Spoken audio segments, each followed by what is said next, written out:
Hi, I'm Vanessa Spinard. And I'm Debbie Targonski with Midland Wealth Management. Many companies offer a 401k plan and they can all be very different.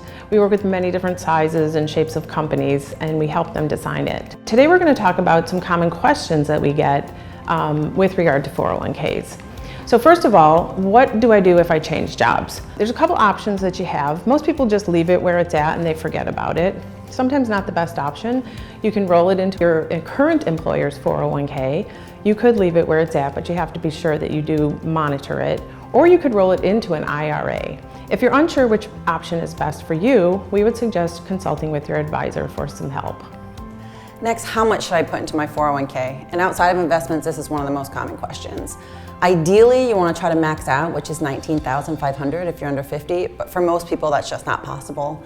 So you can try to aim towards the 10 to 15% of your compensation, or at the very least, try to max out any employer match that's given, because that's just free money on the table. Although anything that you put in is going to be better than when you started.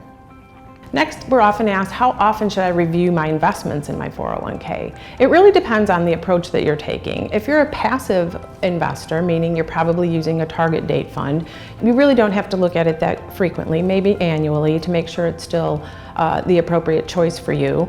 The target date fund has a glide path, it rebalances occasionally, and it gets more conservative as you get closer to your retirement. So it's kind of a set it and forget it type approach.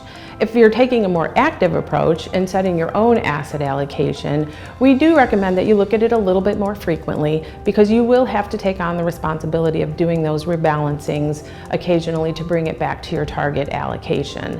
One thing we don't recommend though is to look at it daily and react to daily market fluctuations. That typically doesn't end well.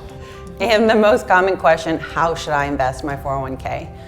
That's a pretty broad question. There's a lot of factors that go into that decision making. So more of a rule of thumb, if you're uncomfortable with investing or if you just don't have the time to monitor the funds, you're going to want to choose a target date fund. As Deb had mentioned, it's more of your set it and forget it easy button. It's automatically rebalanced and has proper diversification. Although when you see your money start to grow, it could be best and you could see some great benefits from working with a financial advisor. A recent study actually found that those who did work with a financial advisor had about 3% more in returns, and that can really start to add up. So if you have additional questions, please contact Midland Wealth Management and we can discuss a plan that's right for you.